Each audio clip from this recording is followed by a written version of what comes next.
Yo, what's good, everyone? Your boy Deke back again with another vid. This time we're going to be talking about STEPHON Gilmore and the possibility of him being traded to the Pittsburgh Steelers. I get it. Yes, this is kind of pie in the sky, but an article recently dropped talking about these rumors, so it gives me some validation to talk about it on my YouTube channel. So right off the bat, STEPHON Gilmore's available. Steelers, should they make it work?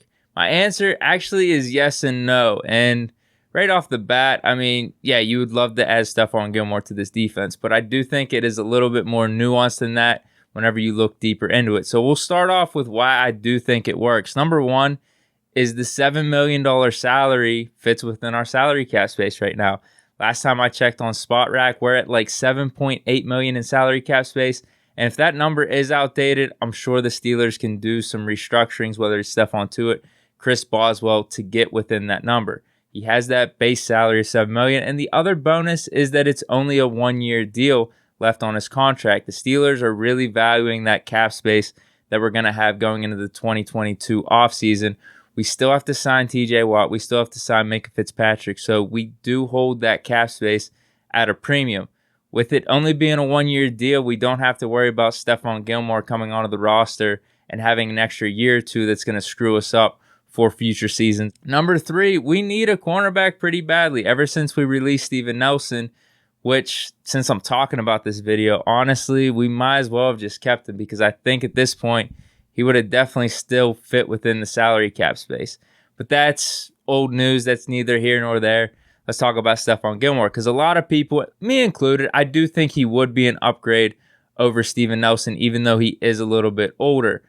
But I do think a lot of you guys underrate Steven Nelson because as soon as he was released by the Steelers, he became like the number one cornerback on the market over guys like Richard Sherman and A.J. Bouye. Don't take it from me, take it from some of these online publications. But the Steelers do need a cornerback right now. Our second corner is Cam Sutton. Our third cornerback, based off the recent reports, is James Pierre. It's looking like it's going to be Pierre Island. Whether, probably not in the slot. If you hear from Moats, he's more of an outside cornerback. We might bump Cam Sutton back into the slot.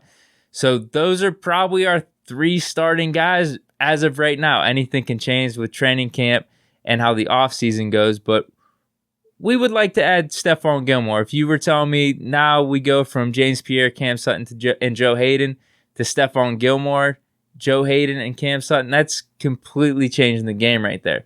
So we need that third cornerback. That's another reason why it makes sense. And number four, I don't think it would cost too much to get STEPHON Gilmore. From reports I've read, it looks like a day 2 pick would do it, whether it's a third round pick, a fourth round pick. I don't know if a second round pick. But if you're telling me we get STEPHON Gilmore for a third round pick, I think that's a pretty good deal, especially when you consider it is only for 1 year.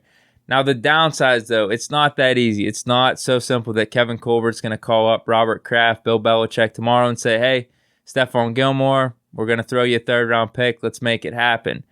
The caveat is STEPHON Gilmore wants a multi-year deal. That is why there have been multiple trade rumors over the past couple years and why he has been unhappy with New England.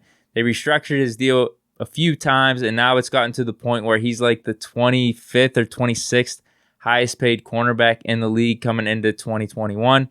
He's still only 30 years old. He'll be 31 heading into this season. He recently had a Defensive Player of the Year in 2019, a feat that hasn't been accomplished since 1994 with Deion Sanders. Yeah, it makes sense he wants a new deal. I'm assuming it would be a multi-year deal, some type of extension, and for probably double digits on a year-by-year basis, so 10 plus million. The question is, I just laid out the whole scenario with the Steelers cap space. Are we willing to give that up if we traded for STEPHON Gilmore? I'm sure it would be a scenario just like in the NBA. You trade for a player, you're assuming an extension is going to be signed pretty much on the spot. I don't know if the Steelers are willing to do that right now. If we were getting 2017 STEPHON Gilmore to 2019 STEPHON Gilmore, yeah, sure, I think it's a no-brainer, but he's coming off of his worst season by all accounts. A lot of Patriots sites have talked about it. He was riddled with injuries. So if you sign STEPHON Gilmore, that would come with a little bit of a risk. There is one side of it where he plays out on a 3-year deal. He's 31, 32, and 33, and he plays really good. He makes a few Pro Bowls. That is not out of possibility. Joe Hayden's going to be 32 coming into this season. Richard Sherman's 33. We've had cornerbacks over the past however many years that have played really good into their early 30s. So that's not completely out of question. The problem is, are you guaranteed that? We don't know that. So to sign someone for a double-digit salary, not knowing, kind of sight unseen, just hoping for that, coming into his last season already, like he's already going to play out this season most likely. If you're the Steelers, the best case scenario is you bring him in for a 1-year deal, and then you have that cap space. Maybe you renegotiate after the season. Maybe you let him walk, but you still have that cap space, and you got a season of STEPHON Gilmore at 31 years old at a $7 million base salary. But that's not what he wants, and I don't blame him. He wants an extension. He wants some security, especially with how he's played over the past however many years. I don't know if you're the Steelers, with the state of the franchise where you're at right now, if you should be willing to risk the potential cap space coming up in this offseason and for future years. This also would involve definitely not bringing Joe Hayden back in 2022. STEPHON Gilmore would probably be his replacement then, which I think that would be an upgrade whenever you consider the stages of their careers, but that's a year down the line. That goes with the uncertainty that I was talking about. Maybe Joe Hayden plays this year out completely healthy, has a good year, and then comes back maybe to the Steelers for a discount. Would you rather have that or STEPHON Gilmore for 10, 11, 12, $13 million on the cap? So that's kind of the thing. I don't know if you're STEPHON Gilmore or an organization, if you would want a trade to go through without knowing an extension is going to be signed going in beforehand. So I just don't think the fit would be best for the Steelers with where we're at right now as a franchise, knowing that STEPHON Gilmore is unhappy in New England right now and wants an extension, wants a multi-year deal. I would love for him to come to Pittsburgh. I think it would be the perfect scenario if he got traded here and was sticking with that 1-year deal, was able to play that out. But it doesn't look like that's going to be the scenario.